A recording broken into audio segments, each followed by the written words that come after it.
ಅವಿನಾಶ್ ಅವರು ಮಂಡ್ಯದಿಂದ ಸ್ಪರ್ಧಿಸಿದ್ರು JDS ticket ಅದು ಅವ್ರಿಗೆ ಬಿಟ್ಟಿದ್ದು ಪಕ್ಷ ನಿರ್ಣಯ ತಗೊಳ್ತದೆ. ಹಿಂದೆ ಅವರು ಇಂಡಿಪೆಂಡೆಂಟ್ ಆರಿಸಿ ಬಂದಿದ್ದರು. ಅವಾಗ ಭಾರತೀಯ ಜನತಾ ಪಾರ್ಟಿ ಸಪೋರ್ಟ್ ಮಾಡಿತ್ತು. ಈ ಮೇಲೆ ವರಿಷ್ಠರನ್ನು ಭೇಟಿಯಾಗಿದ್ದಾರೆ. ಈಗ ಅದ್ರ ಬಗ್ಗೆ ನಿರ್ಧಾರ ಕೈಗೊಳ್ಳುವಂಥವ್ರು ವರಿಷ್ಠರು.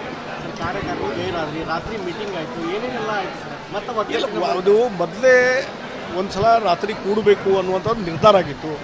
ನಾನು ವೈಯಕ್ತಿಕ ಅನಾನುಕೂಲತೆಯಿಂದ ಅದು ಬರೋಕ್ಕಾಗೋದಿಲ್ಲ ಅಂತ ಹೇಳಿದ್ದೆ.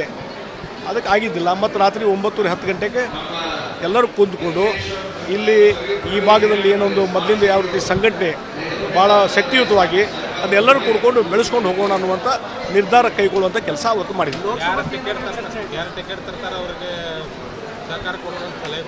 ನೋಡಿರಿ, ಲೋಕಸಭಾ ಇಲೆಕ್ಷನ್ ಬಗ್ಗೆ ಅಲ್ಲಿ ಚರ್ಚೆ ಆಗಿಲ್ಲ. ಇಲ್ಲೇನೋ ಹುಬ್ಳಿ ಧಾರವಾಡದಲ್ಲಿ ಏನೊಂದು ಭಾರತೀಯ ಜನತಾ ಪಾರ್ಟಿ ಶಕ್ತಿಯುತವಾಗಿ ಬೆಳಿಬೇಕು, ಸಂಘಟನೆ ಮಾಡಬೇಕು, ಇದರ ಬಗ್ಗೆ ಚರ್ಚೆ ಆಗಿದ್ದು ಬಿಟ್ಟರೆ ಲೋಕಸಭಾ ಇಲೆಕ್ಷನ್ನು ಮತ್ತೊಂದು ಯಾವುದೂ ಚರ್ಚೆ ಆಗಿಲ್ಲ. ಸರ್, ಶೆಟ್ಟರ್ಗೆ ಧಾರವಾಡ ಲೋಕಸಭಾ ಟಿಕೆಟ್ ಪಕ್ಕ ಅಂತೇಳಿ ಕೇಳಿದ್ರು. ನೋಡಿ, ಇದ್ರ ಬಗ್ಗೆ ವರಿಷ್ಠರು ನನ್ನ ಕೂಡ ಯಾರೂ ಚರ್ಚೆ ಮಾಡಿಲ್ಲ, ನಾನು ಯಾರು ಕೂಡ ಚರ್ಚೆ ಮಾಡಿಲ್ಲ. ನಾ ಹಿಂದೆ ಹೇಳಿದೆ ಹಲವಾರು ಬಾರಿ, ಇವತ್ತು ವರಿಷ್ಠರು ಲೋಕಸಭೆಗೆ ಯಾವುದೇ ಕ್ಷೇತ್ರದಿಂದ ನಿಲ್ಲಬೇಕು ಅಂಥೇಳಿ ಅವ್ರು ಹೇಳಿದ್ರೆ ನಿಲ್ತೀನಿ, ಬೇಡ ನಿಲ್ಬೇಡ ಪಕ್ಷದ ಸೇವೆ ಮಾಡಿ ಅಂದರೆ ಅದಕ್ಕೂ ತಯಾರು.